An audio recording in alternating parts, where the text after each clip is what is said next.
चौहान ने आंखें खोलकर देखा तो पहली निगाह में उसे छत दिखाई दी और वो बेख्तियार चीख कर करवट बदल गया, मगर रुकने की बजाय मजीद 2 करवटें लेकर उस जगह से दूर हट गया जहां उसे होश आया था। छत में एक रस्सी से बंधा हुआ एक इंसानी सर नीचे लटक रहा था और उसके कटे हुए गले पर खून जमा हुआ था। वो किसी स्याफाम नेगरू का सर था जिसकी आंखें भयानक अंदाज में खुली हुई मगर बेनूर थीं और चेहरे पर शदीद अजियत के तसरात मुंजमद थे। खद्दोखाल से वो नगाना कबीले का आदमी लगता था। चौहान फर्श पर दराज दहशत ज़दा निगाहों से उस कटे हुए सर को देख रहा था और खौफ की शिद्दत से उसका दिल बुरी तरह फड़क रहा था। चंद लम्हों बाद चौहान ने आहिस्ता आहिस्ता सर उठाकर आसपास का जायजा लिया तो चंद फुट के फासले पर उसे जोलियां पड़ी दिखाई दी। ये एक कमरा था जिसके एक कोने में वाक़या ताकचे में मोमबत्ती जल रही थी। उसकी रोशनी ज्यादा ना थी, लेकिन कमरे का पूरा मंजर दिखाई दे रहा था। मोमबत्ती की जानिब ही दीवार में एक दरवाज़ा था जो बंद था। कमरे का साइज 8-9 फुट से ज्यादा न था और उसमें दरवाजे के सिवा कोई खिड़की या रोशनदान न था। चौहान को गार के वाक़यात याद आए तो वो समझ गया कि जोलिया और उसे बेहोशी की हालत में गार से इस कमरे में मुंतकिल किया गया।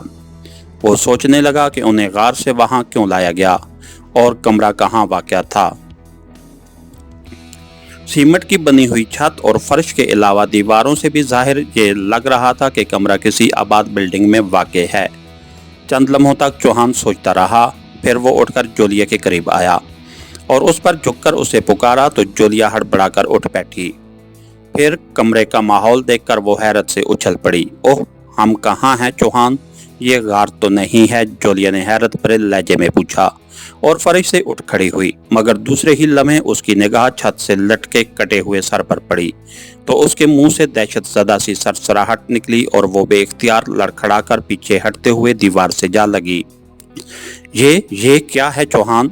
जोलिया ने खौफज़दा सी आवाज में चौहान से कहा। मेरा ख्याल है कि हमें दहशत ज़दा करने के लिए ये हरबा इस्तेमाल किया गया है। मुझे इसके बिल्कुल नीचे डाला गया था, चौहान ने जवाबन कहा। ओह, तुम्हारे लिबास पर खून? जोलिया ने उंगली से चौहान के सीने की तरफ इशारा करते हुए कहा तो चौहान ने चौंकते हुए अपने लिबास पर नजर डाली। उसकी शर्ट खून आलूद थी मगर खुश्क हो चुका था। यकीनन ये सर ताज़ा काट कर मेरे ऐन ऊपर लटकाया गया होगा, चौहान ने खौफज़दा से लहजे में कहा। ये कमरा किसी इमारत में है शायद, क्या यहाँ कोई आया था? जोलिया ने बंद दरवाजे की तरफ देखते हुए पूछा। पता नहीं, मुझे तो 3-4 मिनट पहले होश आया था। तो यहाँ कोई नहीं था, चौहान ने जवाब में कहा। यकीनन इमरान और दूसरे मेंबर्स को भी दहशत व अजियत का निशाना बनाया जा रहा होगा, जरा दरवाजे को चेक करो, जोलिया ने परेशान से लहजे में कहा तो चौहान दरवाजे की तरफ बढ़ गया। जोलिया भी उसके पीछे चल दी। चौहान ने दरवाजे के पास रुककर पहले तो बाहर की सुनगुन लेने की कोशिश की, मगर बाहर से किसी किस्म की कोई आवाज न पाकर दरवाजे का हैंडल पकड़कर घुमाने की कोशिश की, लेकिन दरवाजा न खुला। यकीनन वो बाहर से लॉक किया गया था। जोलिया चौहान से एक कदम पीछे खड़ी थी। खावर ने पलटकर मायूसी के अंदाज में सर हिलाया। दस्तक दो, शायद कोई बाहर मौजूद हो, जोलिया ने आहिस्ता से कहा। तो चौहान ने पलटकर दरवाजे पर 2 मरतबा जोर जोर से हाथ मारा। कई लम्हे गुजर गए मगर जवाब में ना तो कोई आवाज उभरी और ना ही दरवाजा खोला गया। हटो, मैं कोशिश करती हूँ, जोलिया ने चौहान से कहा तो चौहान एक तरफ हट गया। जोलिया आगे बढ़ी और उसने करीब आकर दरवाजा खोलने की कोशिश की, लेकिन यूं ही उसने दरवाजे का हैंडल घुमाकर जोर से दरवाजा खींचा तो दरवाजा खुल गया, लेकिन बाहर नजर पड़ते ही उसके हल्क से दहशत ज़दा सी चीख निकली और वो लड़खड़ाती हुई अकब में पुश्त के बल जा गिरी। चौहान भी दहशत से कांपता हुआ पीछे हट गया क्योंकि दरवाजे के बाहर एक इंसानी ढांचा खड़ा था। दूसरे ही लम्हे दरवाजा खुद ब खुद पुरशोर आवाज के साथ बंद हो गया। दरवाजा इतने जोर से बंद हुआ कि हवा के दबाव से करीब ही ताकचे में रखी मोमबत्ती बुझ गई और कमरे में गुप्त अंधेरा फैलता चला गया। जोलिया फर्श पर पड़ी किसी सर्दी लगे जानवर की तरह सहक रही थी। उसके नथनों से तेज तेज सांसें निकल रही थीं जो सन्नाटे में गूंज रही थीं। दिल था कि जैसे अभी पसलियां तोड़कर बाहर आ जाएगा। चौहान भी सख्त दहशत के आलम में अपनी जगह खड़ा तप देख के मरीज की तरह कांप रहा था। चंद लम्हों बाद वो कदरे संभला और उसने खौफ से खुश्क लबों को ज़बान से तर किया। मिस जोलिया, आप ठीक तो हैं ना? चौहान ने अंधेरे में उस तरफ देखते हुए कहा जहां जोलिया गिरती नजर आई थी।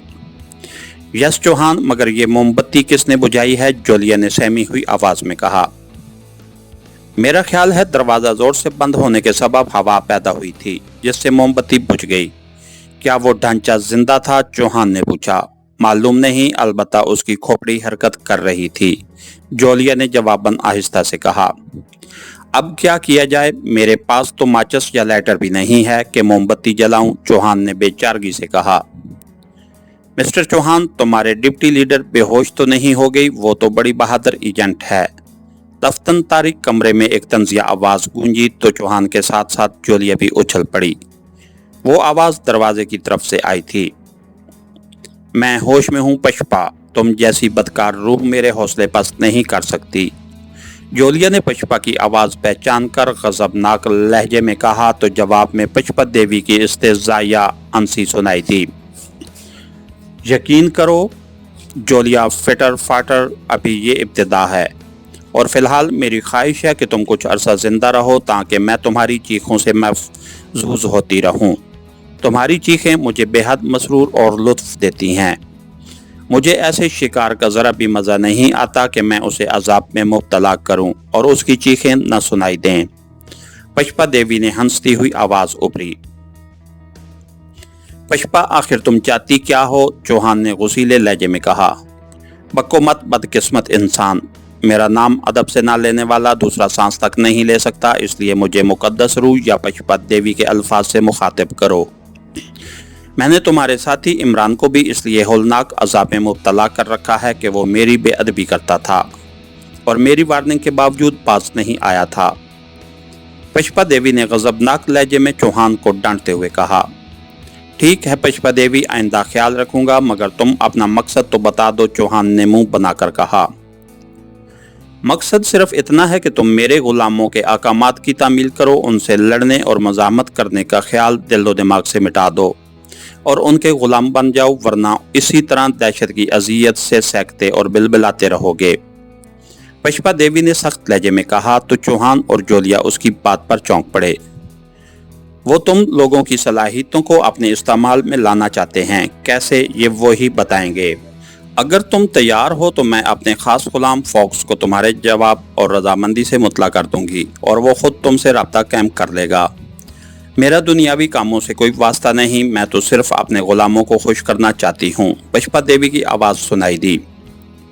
क्या हमारे साथियों को भी रजामंद कर दिया गया है? चौहान ने पूछा। हाँ, इमरान के सिवा सब ने मेरी और मेरे गुलामों की गुलामी कबूल कर ली है, इसलिए उन्हें अजाब से निजात मिल गई है। तुम बताओ, क्या तुम दोनों रजामंद हो? पशपा देवी ने जवाबन हंसते हुए कहा।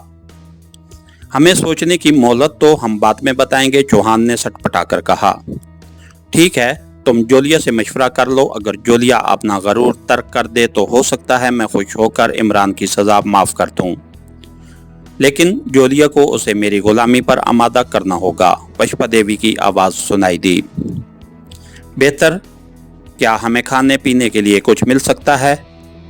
चौहान ने सर हिलाते हुए कहा। ये ख्वाहिश तुम मेरे गुलामों से करना, मैं थोड़ी देर बाद फिर आऊंगी, पशपा देवी ने सख्त लहजे में कहा। रोशनी तो कर दो पशपा देवी, चौहान ने तेजी से कहा, लेकिन पशपा देवी की तरफ से कुछ जवाब न मिला। दफा हो गई है हराफा, जोलिया ने नफरत भरे लहजे में कहा तो चौहान के लबों पर मुस्कुराहट फैल गई।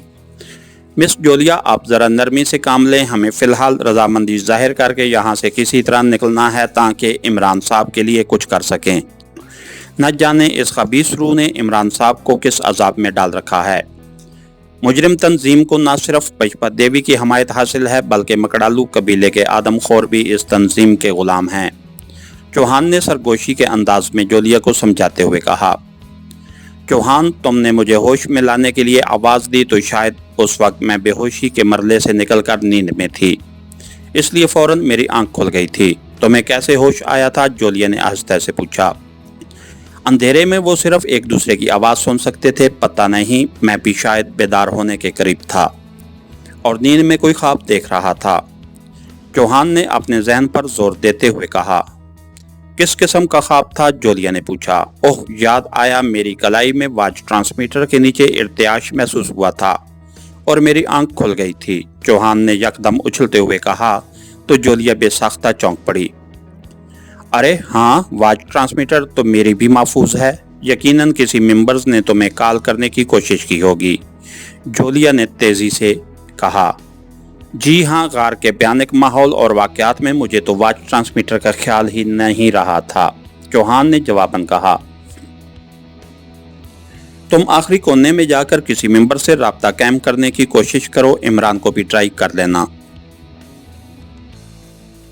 जोलिया ने सरगोशी के अंदाज में कहा। तो चौहान एहतियात से दरवाजे की तरफ बढ़ने लगा, लेकिन तीसरे चौथे कदम पर ही उसका पांव फर्श पर किसी चीज से टकराया और वो चौंक कर रुक गया। अंधेरे में कुछ नजर न आ रहा था। चौहान ने झुककर हाथ फर्श पर इधर उधर फैलाया और उस चीज को उठा लिया, मगर दूसरे ही लम्हे उसके हल्क से दहशतज़दा सी चीख निकली और वो हाथ में मौजूद चीज को फेंककर तेजी से पीछे हटता हुआ दीवार से जा लगा, क्योंकि उसके हाथ में आने वाला वही कटा हुआ इंसानी सर था जो कुछ देर पहले छत के साथ लटक रहा था। कुक, क्या हुआ चौहान? तारीकी में जोलिया की खौफ से हकलाती हुई आवाज सुनाई दी। कटा हुआ सर फर्श पर पड़ा था, चौहान ने हांफते हुए कहा। क्या वो तो छत के साथ लटक रहा था? जोलिया ने खौफजदा लहजे में कहा। जज, जी हाँ, न जाने फर्श पर कैसे गिरा, उसके गिरने की आवाज तो नहीं आई थी, चौहान ने अपने खौफ पर काबू पाने की कोशिश करते हुए कहा। जोलिया ने दोबारा बोलना चाहा, मगर उसी लम्हे दरवाजे की तरफ से हल्की सी आवाज उभरी, जैसे दरवाजा आहिस्ता आहिस्ता खुल रहा हो, और जोलिया खौफ से सहम कर दरवाजे की तरफ देखने लगी।